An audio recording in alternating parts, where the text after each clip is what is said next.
Presidente, senhores senadores presentes, senadores que estão nos seus gabinetes, que estão na cidade, telespectadores, senhor presidente, Anastasia. Ontem, aqui, serenamente, com sua voz prudente e cautelosa, o senador Alessandro fez um pronunciamento que pouca gente prestou atenção no meio daquele tumulto entre votações ontem. Ele foi muito sereno, foi muito sensato ao colocar a situação brasileira real.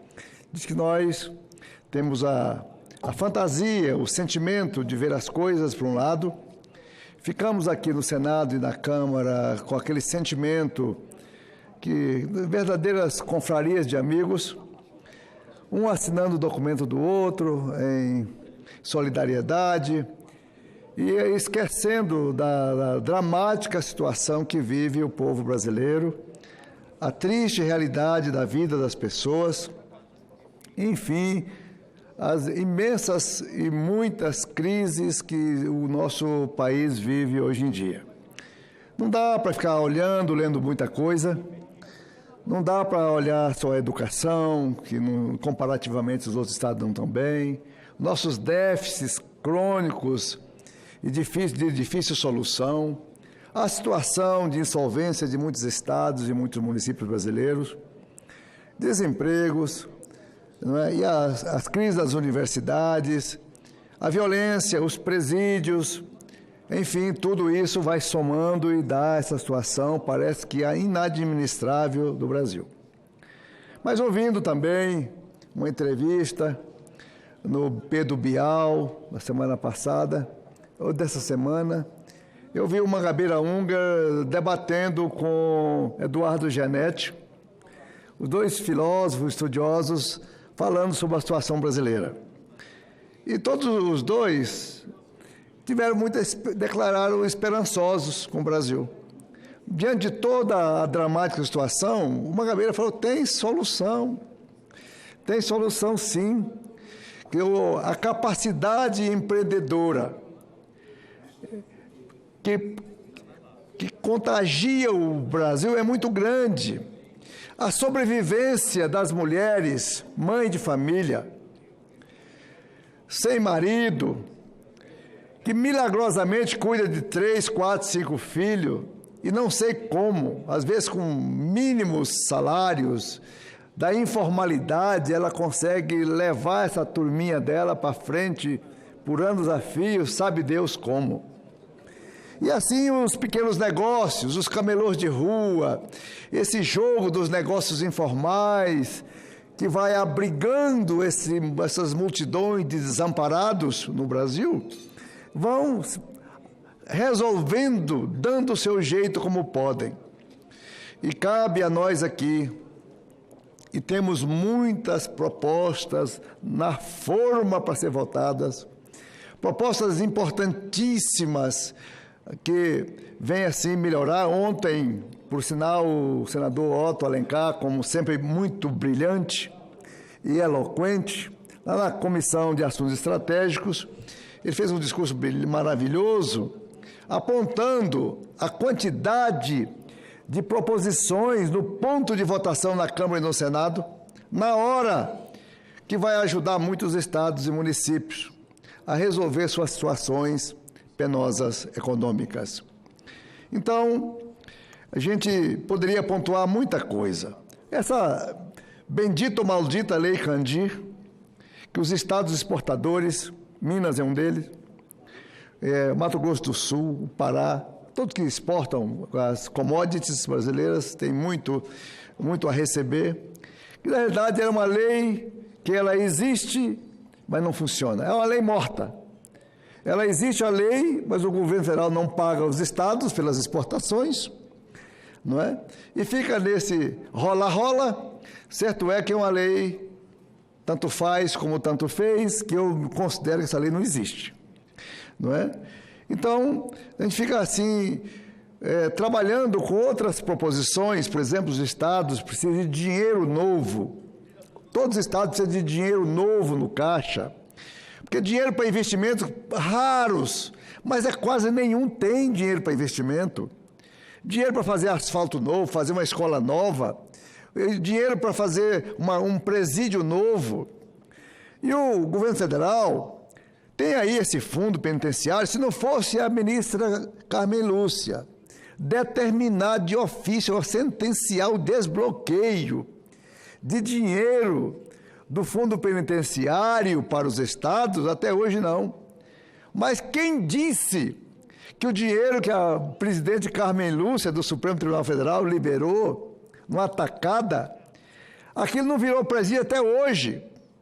Porque os estados fazem os projetos dos presídios, vêm para a avaliação dos engenheiros do departamento penitenciário, e os engenheiros são dois engenheiros para o Brasil todo, e já maduros, com mais de 28 anos de serviço, morrendo de medo de assinar propostas de liberação de dinheiro, fica pedindo coisas, pede uma coisa, pede outra, o Estado manda, ele devolve, e fica nesse puxa, certo é que nada acontece.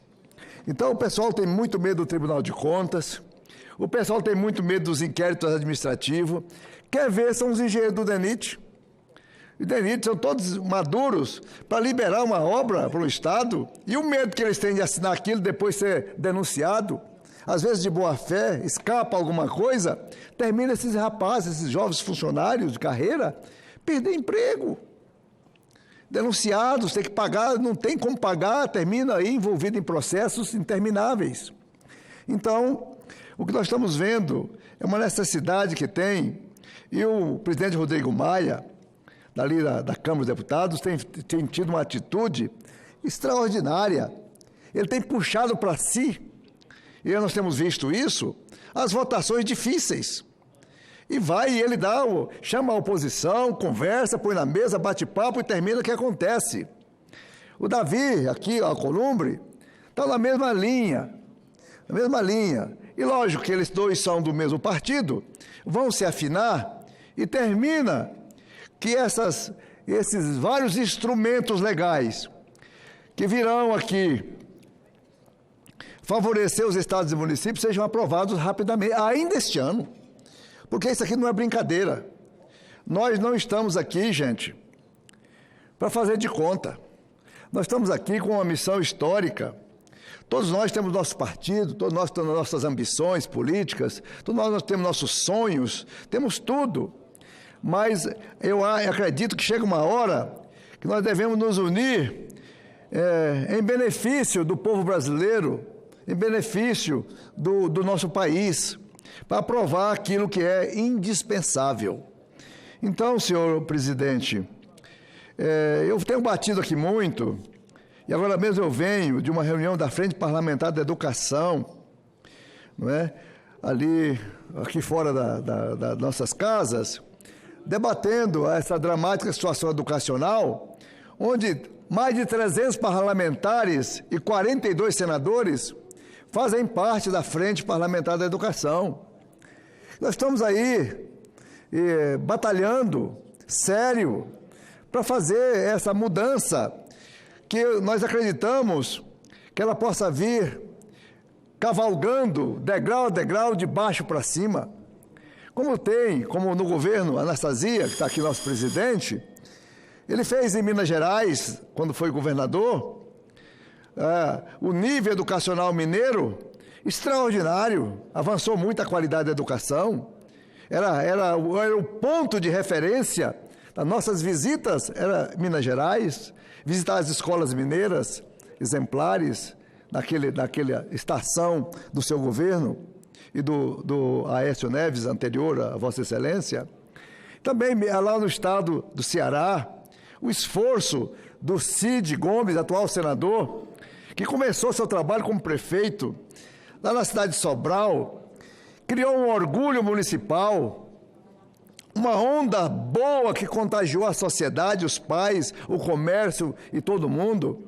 E hoje, 25 anos depois que ele foi prefeito lá, e por circunstância, hoje o atual prefeito é irmão dele, né? É irmão dele e toca o município do mesmo jeito, e todos os prefeitos deram continuidade ao vaidoso e orgulhoso projeto municipal. E aqui está na Comissão de Educação um projeto que considera Sobral o município da educação brasileira, o município referência. O que é que Sobral fez de tão notório para ser o melhor município brasileiro em qualidade de educação? O dever de casa. Fez o básico do básico. Começou a fazer a alfabetização 360. A alfabetizar os meninos com 8 anos, lendo e escrevendo. Então a coisa foi andando. E assim está hoje o orgulho do estado do Ceará, que de 100 das melhores escolas brasileiras, das 100 melhores escolas brasileiras, 80 estão no estado do Ceará. Isso parece brincadeira, mas é verdade. Está aí o Cid, está aí todos os senadores do estado do Ceará, que podem testemunhar as minhas palavras. Sincero, senhor presidente, muito obrigado pela prorrogação do meu tempo, muito agradecido pela oportunidade, e esses são os temas do meu discurso de hoje que eu considero importantes. Muito obrigado.